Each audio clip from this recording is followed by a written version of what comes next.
In the flickering dance of candlelight, as shadows stretch and retreat across ancient texts, we are drawn into narratives that defy easy explanation, figures that emerge from the mists of time, cloaked in an aura of profound mystery.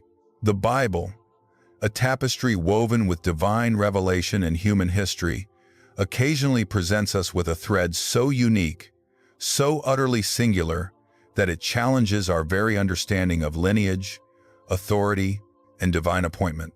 Tonight, we turn our gaze to one such enigmatic figure, Melchizedek.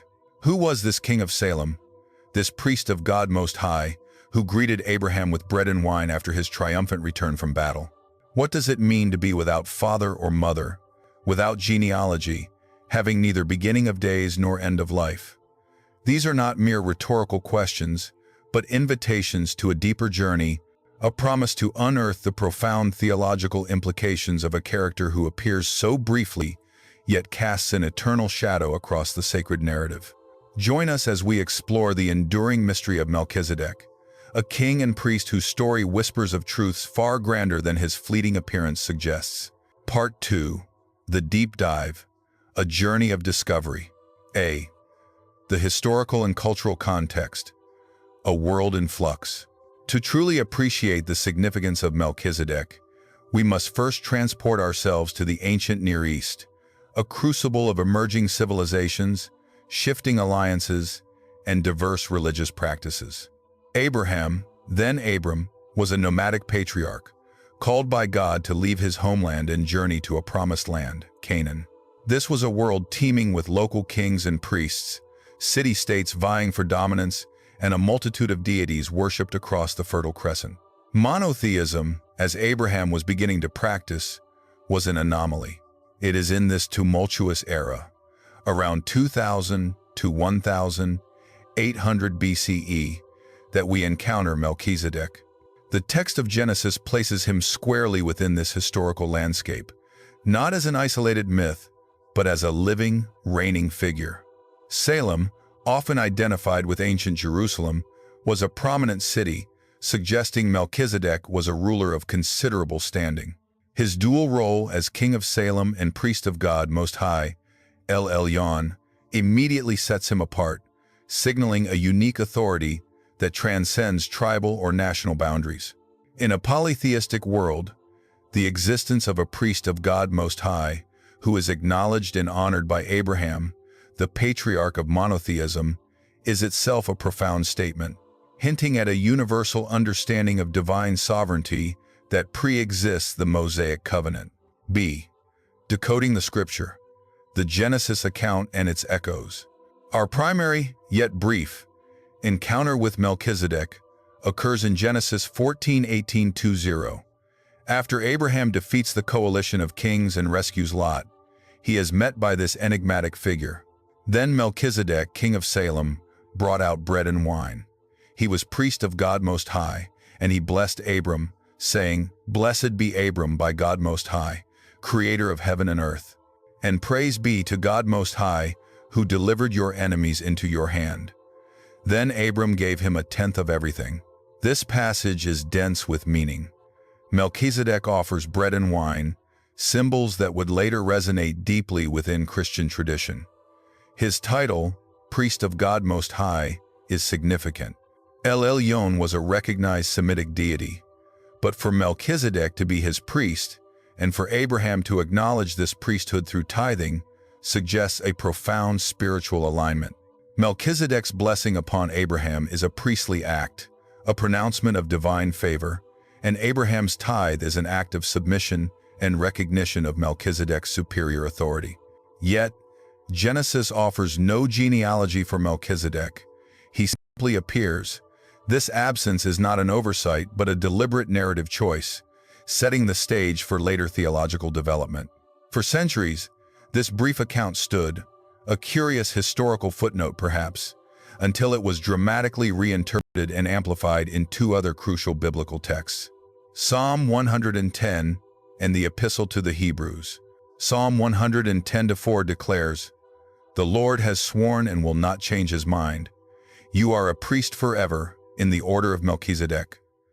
This is a messianic psalm, Speaking of a future king and priest who would not be from the Levitical line, the phrase Order of Melchizedek is pivotal, introducing a unique, perpetual, and non-Aaronic priesthood.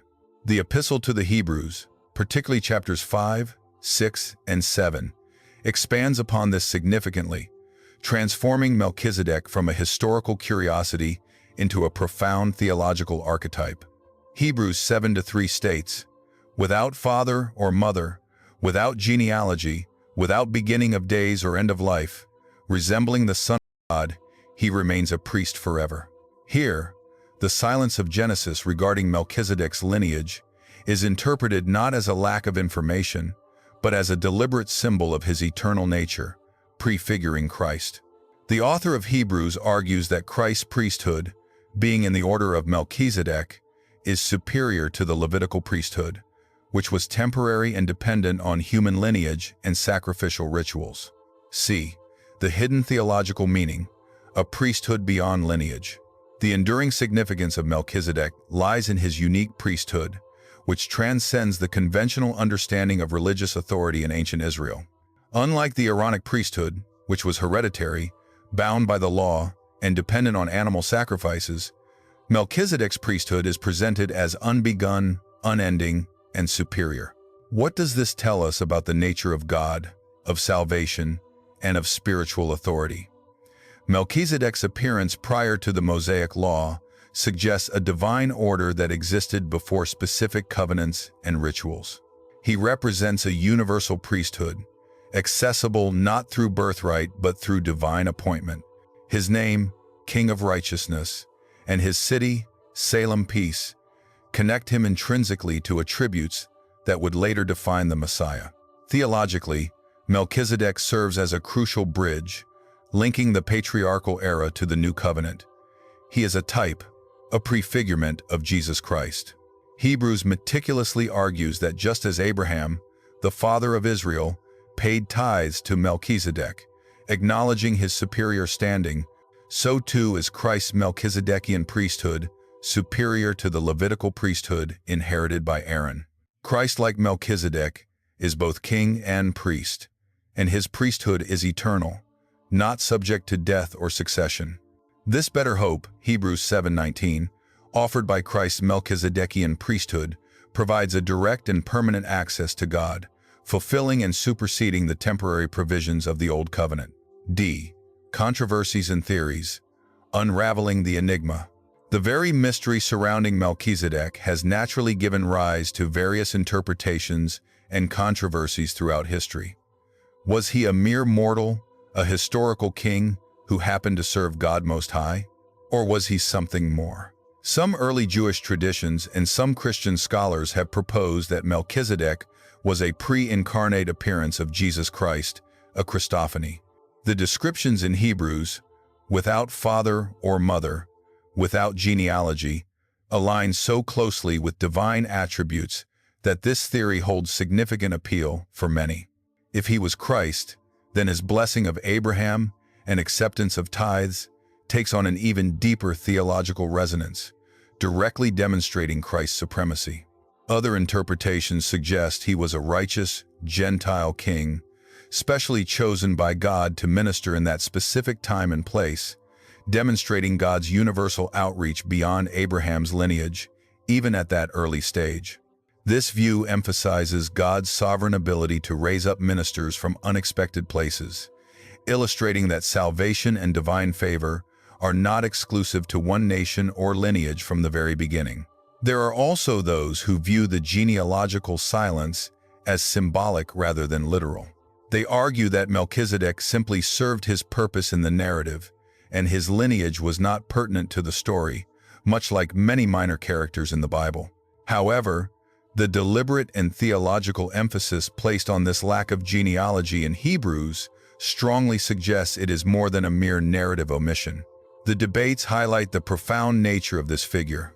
His fleeting appearance in Genesis, coupled with the dramatic theological interpretation in Psalm 110 and Hebrews, ensures that Melchizedek remains a subject of ongoing fascination and spiritual inquiry. He challenges us to look beyond the surface, to consider the deeper patterns of divine purpose unfolding across millennia. Part 3. The Conclusion, an Eternal Echo. Our journey into the mystery of Melchizedek reveals a figure whose brief appearance in Genesis carries an immense theological weight, echoing across the centuries into the very heart of Christian doctrine. He emerges from the ancient myths as a king of righteousness and peace, a priest of God Most High, who blesses Abraham and receives his tithes, establishing a pattern of divine authority that transcends human lineage and temporal limitations. His silence in the genealogies of man speaks volumes about his eternal nature, prefiguring a priesthood not of bloodline, but of divine decree. What does this ancient king and priest, without father or mother, whisper to us today? Perhaps he reminds us that God's plan of salvation is far vaster and more intricate than we often conceive, woven through history in ways both overt and subtly profound. He invites us to look beyond the immediate and the familiar, to grasp the eternal dimensions of Christ's perfect and unending priesthood. In Melchizedek, we find a timeless echo of divine sovereignty, a testament to a God who orchestrates history with wisdom beyond our full comprehension, always pointing to the ultimate king and priest who sits at the right hand of the Father. And so, the mystery endures, inviting perpetual wonder and deepening our faith in the intricate tapestry of God's redemptive story. Silence, then the distant echoing music slowly fades. If you'd like me to generate an image for a mysterious figure, cloaked in shadows, standing before ancient texts illuminated by candlelight, just let